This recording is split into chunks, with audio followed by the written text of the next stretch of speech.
The room went quiet the second the Admiral laughed. It wasn't a loud laugh, just the kind that slices through a man's dignity without anyone else noticing. The decorated SEAL officer stood tall in his pressed uniform, surrounded by city officials and cameras. In front of him stood a black janitor, a single father who had been mopping those same floors for years without anyone learning his name. Then the Admiral asked him for his call sign. Some people smirked. Others looked away. They thought it was harmless, a joke, a reminder of who belonged in the spotlight and who didn't. But when the janitor calmly answered, something shifted.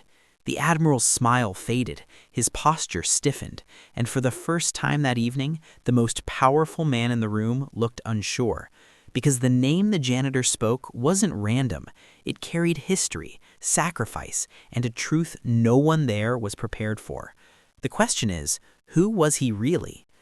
By the time most people arrived at the Civic Center each morning, Marcus Hill had already been there for hours. He worked quietly, moving through polished hallways with a mop and a cart that squeaked no matter how many times he tried to fix it. To the executives who rushed past him, he was part of the background. Another uniform, another nameless worker keeping the building spotless. But outside those walls, Marcus was something far greater. He was a single father raising a 12-year-old son who believed his dad could fix anything.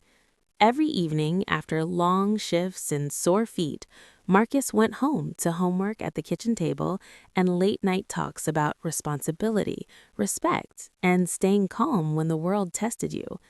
He didn't talk much about his past, not about the discipline in his posture or the old duffel bag tucked deep in his closet. Some chapters of his life stayed closed. Most people assumed they understood him at a glance. Black, janitor, quiet, easy to overlook. And when the city announced that a decorated Navy admiral would be touring the building for a public ceremony, no one imagined Marcus would be anywhere near the spotlight. He was scheduled, like always, to work the edges of the room, unseen, unheard, invisible. But sometimes the people standing at the edges are the ones with the most to lose.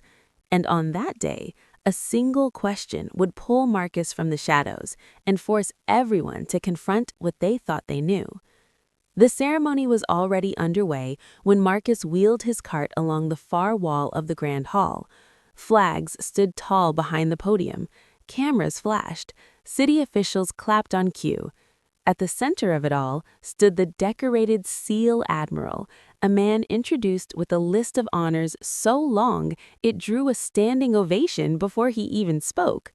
Marcus kept his eyes down. That was the rule. Do the job, stay invisible.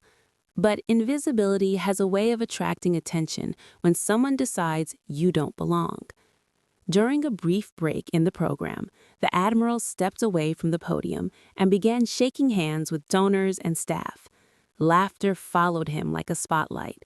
When his gaze drifted toward the edge of the room, it landed on Marcus, the uniform, the mop, the skin. He walked over. At first, it seemed harmless, a powerful man acknowledging a worker. Cameras turned. A few people smiled, expecting a feel-good photo. But the Admiral didn't ask Marcus his name. He didn't thank him for his work. Instead, he studied him with a half smirk and asked a question loud enough for those nearby to hear.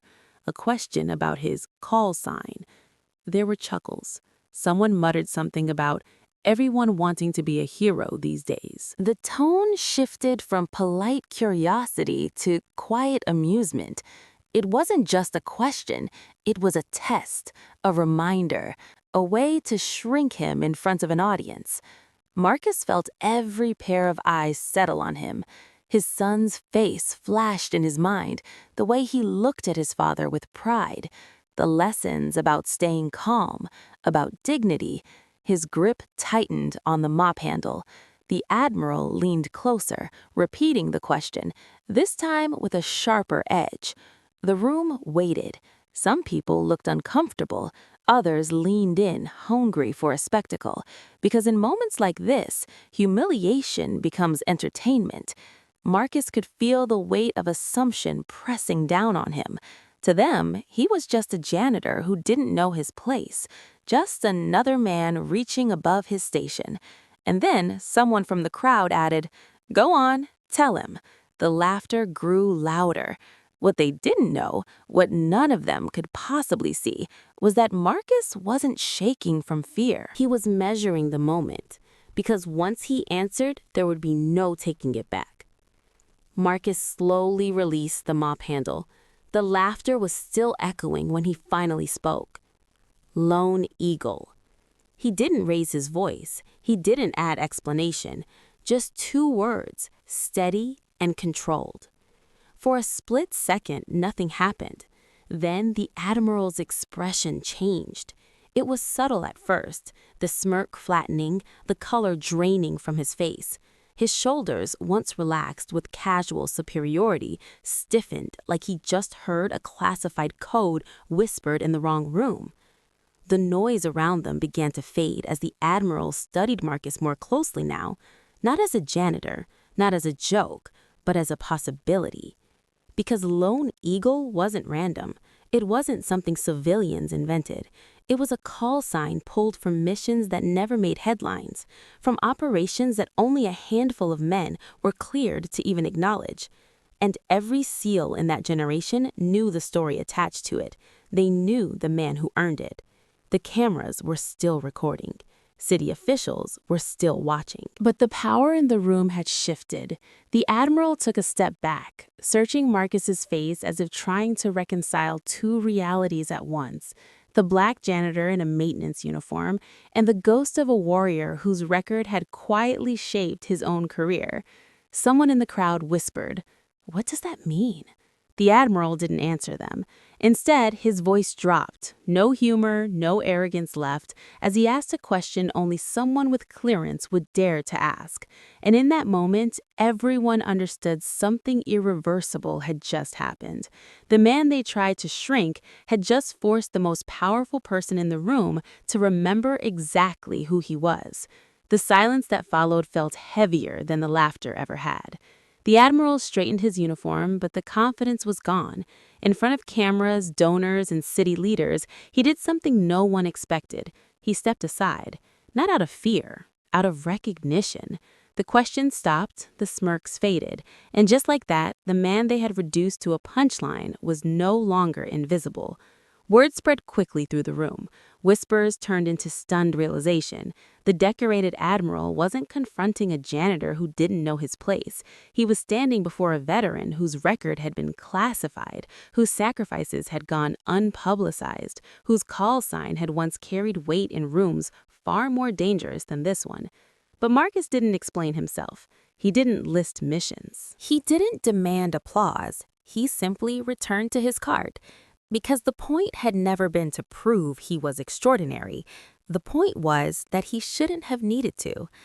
That night, he went home the same way he always did, tired, quiet, and thinking about his son. But something had changed, not in his identity, in the way the world had been forced to see it.